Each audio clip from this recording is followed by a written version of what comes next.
Hi all, welcome back to my channel Elis Manju.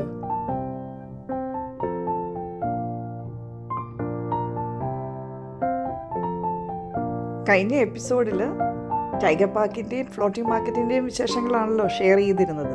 അപ്പോൾ നമുക്ക് അവിടെ വെച്ച് തന്നെ വിശപ്പൊക്കെ പതുക്കെ വന്ന് തുടങ്ങിയിരുന്നു. ലഞ്ചിൻ്റെ നേരമായിരുന്നല്ലോ.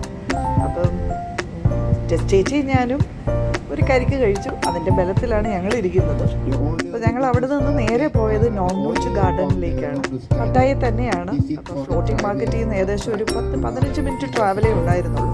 അപ്പോൾ നമുക്കുള്ള ലഞ്ച് അറേഞ്ച് ചെയ്തിരുന്നത് ഈ ഗാർഡനിലായിരുന്നു.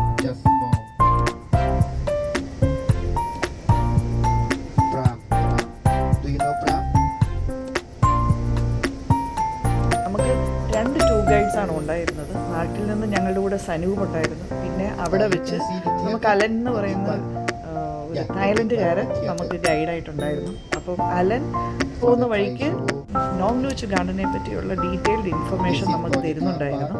അപ്പം നമുക്ക് കുറച്ച് ഷോസൊക്കെ ഇവിടെ ഉണ്ടായിരുന്നു. ലഞ്ച് കഴിഞ്ഞിട്ടാണ് നമുക്കതൊക്കെ കാണാനുള്ള സൗകര്യം ഒരുക്കിയിരുന്നത്. അത് നടക്കുന്ന തിയേറ്ററാണ് ആ കാണുന്നത്. ആ കാണുന്ന ബിൽഡിങ്ങിലാണ് കഴിഞ്ഞ മിസ് യൂണിവേഴ്സ് കോമ്പറ്റീഷൻ നടത്തിയെന്നാണ് അലൻ ഞങ്ങളോട് പറഞ്ഞത്. അങ്ങനെ ഞങ്ങൾ നോങ്നൂച്ച് ഗാർഡനിലെത്തി. അതിൻ്റെ എൻട്രൻസിൽ തന്നെ ഇതുപോലെ കുറേ ജൈജാൻറ്റിക് വെഹിക്കിൾസ് ഒക്കെ ഡിസ്പ്ലേ ചെയ്തിട്ടുണ്ട്. ഇതാണ് അതിൻ്റെ എൻട്രൻസ് ഏരിയ. അവിടെ എത്തിയപ്പോൾ തന്നെ ഞങ്ങൾക്ക് എല്ലാവർക്കും തന്നെ നല്ലപോലെ വിശപ്പ് വന്നു തുടങ്ങി. എനിക്കാണെങ്കിൽ ഫ്ലോട്ടിംഗ് മാർക്കറ്റിൽ കഴിച്ച കരിക്കിൻ്റെ എഫക്റ്റും കുറഞ്ഞു തുടങ്ങി. ഞങ്ങളുടെ ടൂർ ഗൈഡ് സനൂപ് ഞങ്ങൾ ആരും കൂട്ടം തെറ്റി പോകാതിരിക്കാൻ പ്രത്യേകം ശ്രദ്ധിക്കുന്നുണ്ടായിരുന്നു. എനിക്ക് വേണ്ടി സനൂപ് സ്ലോ ചെയ്യുന്നത് കണ്ടപ്പോൾ ഞാൻ പതുക്കെ വീഡിയോ എടുക്കുന്നതൊക്കെ നിർത്തിയിട്ട് നേരെ റെസ്റ്റോറൻറ്റിലേക്ക് നീങ്ങി.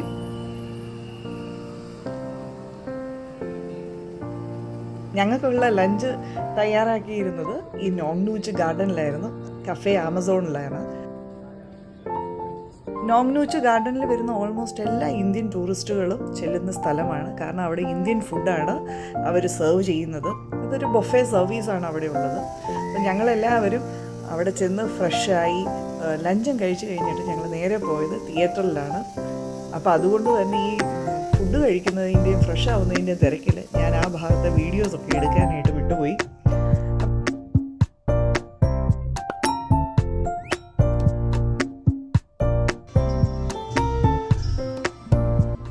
നമുക്കിവിടെ 2 ഷോസാണ് അവർ അറേഞ്ച് ചെയ്തിരുന്നത്.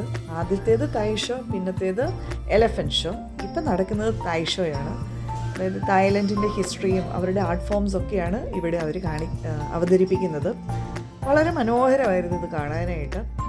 എനിക്ക് വളരെ ഇൻട്രസ്റ്റിംഗ് ആയിട്ട് തോന്നിയത് ഓരോ പ്രോഗ്രാം കഴിഞ്ഞിട്ട് അവരുടെ ആ സ്റ്റേജിലെ അറേഞ്ച്മെൻറ്റ്സും ആ സ്റ്റേജിനുണ്ടാകുന്ന മാറ്റങ്ങളും ഒക്കെ കാണാൻ വളരെ ഇൻട്രസ്റ്റിംഗ് ആയിരുന്നു. പിന്നെ അവരുടെ കോസ്റ്റ്യൂംസ്, അവരുടെ ആ സ്റ്റേജിലുള്ള ആ ഒരു തിയേറ്ററിൽ അവർ അറേഞ്ച് ചെയ്തിരിക്കുന്ന ലൈറ്റിങ്സ്, ബാക്ക്ഗ്രൗണ്ട് മ്യൂസിക് ഒക്കെ വളരെ എൻ്റർടൈനിങ് ആയിരുന്നു.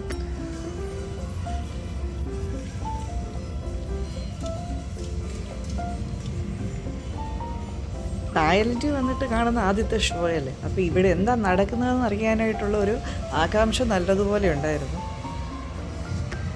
അതുകൊണ്ട് തന്നെ വളരെ ഇൻട്രസ്റ്റോടെ ഈ പ്രോഗ്രാംസ് എല്ലാം കാണുന്നുണ്ടായിരുന്നു. പക്ഷേ ഇതിൻ്റെ പുറകിൽ ഒരു ചെറിയ പ്രശ്നം ഉണ്ടായി. സംഭവം എന്നാന്ന് വെച്ചാൽ ഈ തിയേറ്ററിൻ്റെ ആംബിയൻസ് നല്ല സൂപ്പറായിരുന്നു. നല്ല തണുപ്പും ഉണ്ടായിരുന്നു, ആവശ്യത്തിന് ഇരുട്ടുമുണ്ട്, നല്ല മ്യൂസിക്കും. കൂട്ടത്തിൽ നമ്മൾ ഈ ഷോയ്ക്ക് തൊട്ട് മുമ്പ് ലഞ്ചും ഒക്കെ കഴിച്ച് നമ്മൾ വന്നിരിക്കുകയല്ലേ. അപ്പോൾ എല്ലാവർക്കും ഒരു ഉറക്കക്ഷീണം നല്ലതുപോലെ ഉണ്ടായിരുന്നു. തലേ ദിവസം തൊട്ടുള്ള യാത്രയല്ലേ. തായ്ലൻഡിൽ വന്നിട്ടാണെങ്കിലും നമുക്കൊരു റെസ്റ്റ് കിട്ടിയിട്ടില്ല. കാരണം ഇതൊരു പാക്കേജ് ടൂറല്ലേ. ഉള്ള സമയത്തിന് മാക്സിമം സ്ഥലങ്ങൾ എക്സ്പ്ലോർ ചെയ്ത് കാണുക എന്നുള്ളതാണ് അവരുടെ ടൂർ പ്ലാനിങ്ങിൻ്റെ ഒരു ഉദ്ദേശം. നമുക്കതിനൊന്നും കുറ്റം പറയാനും പറ്റില്ല. അപ്പം ഞങ്ങളുടെ കൂട്ടത്തിൽ പലരും തന്നെ ഉറങ്ങിയും ഞാനാണെങ്കിൽ ഉറക്കം നല്ലതുപോലെ പിടിച്ചു വെച്ചിട്ടാണ് ഈ പ്രോഗ്രാം മുഴുവനും കണ്ടത്, ഈ വീഡിയോസും ഒക്കെ എടുക്കുന്നത്.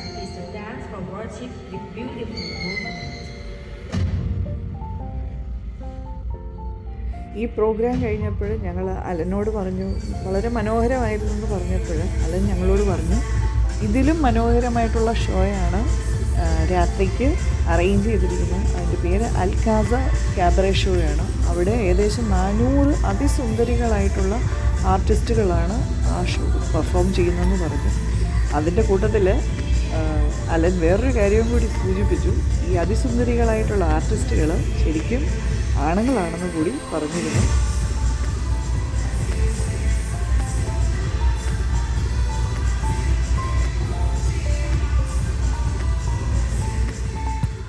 തൈ ഷോ കഴിഞ്ഞതിന് ശേഷം പിന്നെ നടക്കുന്നത് എലഫൻറ്റ് ഷോയാണ്. അപ്പോൾ അത് നടക്കുന്നതിന് മുന്നേ ഈ ആനക്കുട്ടികളും ആനകളും എല്ലാം അടുത്ത് വന്നിരുന്ന് നമ്മുടെ സൈഡിൽ, ഗാലറിയുടെ സൈഡിൽ വന്നിരുന്ന് ഫോട്ടോഷൂട്ടിനായിട്ട് വിളിക്കും. അപ്പോൾ രാവിലത്തെ ടൈഗർ പാർക്കിലെ എക്സ്പീരിയൻസ് കൊണ്ട് എനിക്ക് ഇവരുടെ കൂടെ, ഈ ആനക്കുട്ടികളുടെ കൂടെ, ആനകളുടെ കൂടെ ഫോട്ടോ എടുക്കാനായിട്ട് താല്പര്യം ഉണ്ടായിരുന്നില്ല. ഞാൻ ഗാലറിയിൽ തന്നെ ഇരുന്നു. പിന്നെ ഷോ സ്റ്റാർട്ട് ചെയ്തു.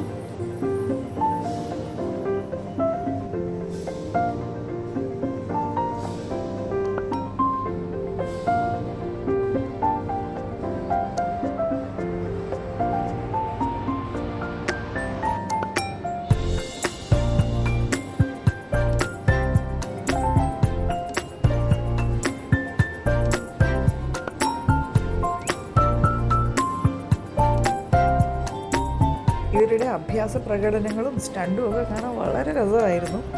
അതിനുശേഷം പിന്നെയും ഇവർ വരും നമ്മളെ വിളിക്കാനായിട്ട്, ഫോട്ടോസ് എടുക്കാനും അവർക്ക് ഫുഡ് കൊടുക്കാനും ഒക്കെ ആയിട്ട് വന്ന് വിളിക്കും.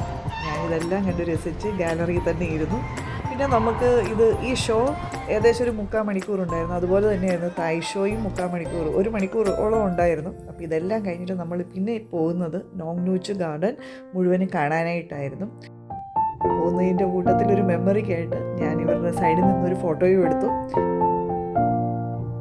പിന്നെ ഞങ്ങൾ പോയത് നോങ് നൂച്ച് ഗാർഡൻ മുഴുവൻ കാണാനായിട്ടാണ്. അപ്പോൾ ഈ ഗാർഡൻ മുഴുവനും ചുറ്റി കാണാനായിട്ട് ഇതുപോലെയുള്ള ബസ് അവിടെ അറേഞ്ച് ചെയ്തിട്ടുണ്ട്. അതിനുള്ള സൗകര്യം നോങ് നൂച്ച് ഗാർഡനിൽ തന്നെയുണ്ട്. നമ്മളിപ്പോൾ പോകുന്നത് 2 ഡെസ്റ്റിനേഷനിലേക്കാണ്. ആദ്യത്തേത് ഓർക്കിഡ് ഗാർഡൻ, പിന്നെ നമ്മൾ പോകുന്നത് ജുറാസിക് പാർക്കിലാണ്. പക്ഷേ ഈ ഒരു ഗാർഡൻ എന്ന് പറയുന്നത് ഹ്യൂജ് ഏരിയയാണ്. അത് മുഴുവനും നടന്ന് കാണുക എന്ന് പറയുന്നത് വളരെ ടഫായിരിക്കും. മാത്രമല്ല നമ്മുടെ നാട്ടിലെ ക്ലൈമറ്റും കൂടിയാണ് ഇപ്പോൾ തായ്ലൻഡിൽ ഉണ്ടായിരുന്നത്. അപ്പോൾ അതുകൊണ്ട് തന്നെ ഈ ബസ് ടൂർ ഒരു തരത്തിൽ വളരെ സൗകര്യവുമായിരുന്നു. അപ്പോൾ നമ്മൾ ആദ്യമേ ചെന്നത് ഓർക്കിഡ് ഗാർഡനിലേക്കാണ്. അപ്പോൾ ശരിക്കും പറഞ്ഞാൽ ഞങ്ങളുടെ കൂട്ടത്തിൽ പല ആൻറ്റിമാർക്കും ഗാർഡനിങ് വളരെ ഇഷ്ടമുള്ള ആൻറ്റിമാരൊക്കെ ഉണ്ടായിരുന്നു. അവർക്കൊക്കെ ഈ സ്പെഷ്യൽ, വളരെ വെറൈറ്റി, വളരെ യുണീക്കായിട്ടുള്ള ഈ ഓർക്കിഡിനൊക്കെ കണ്ടപ്പോൾ അതിൻ്റെയൊക്കെ ഒരു വിത്ത് കിട്ടിയാൽ കൊള്ളാം, അതിനുള്ള ഒരു മേടിക്കാനുള്ള സൗകര്യം ഒരുക്കിയിരുന്നെങ്കിൽ എന്നൊക്കെ സജസ്റ്റ് ചെയ്തിട്ടുണ്ടായിരുന്നു.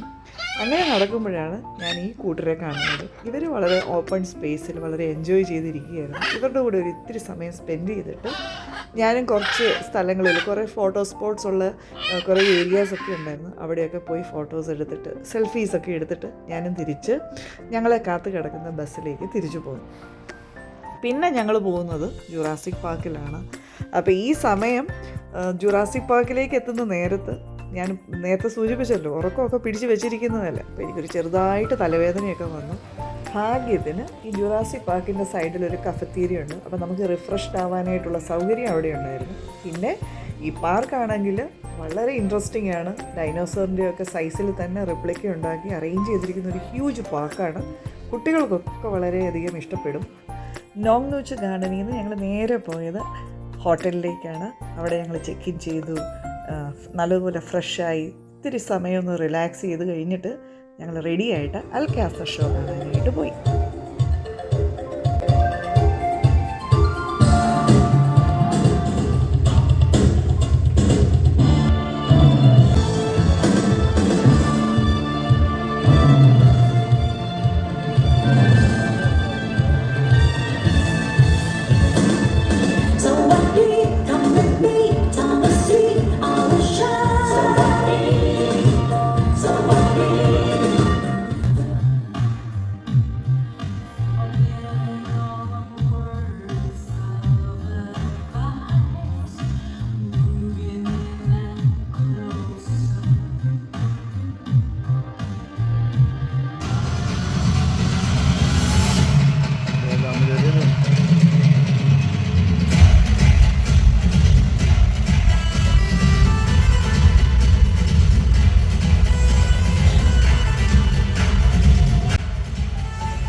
അൽകാസർ ഷോ കഴിഞ്ഞിട്ട് ഞങ്ങൾ നേരെ ഡിന്നർ കഴിക്കാൻ പോയി. അതിനുശേഷം ഞങ്ങൾ പോയി ഹോട്ടലിൽ പോയി നല്ലതുപോലെ റെസ്റ്റ് എടുത്തു.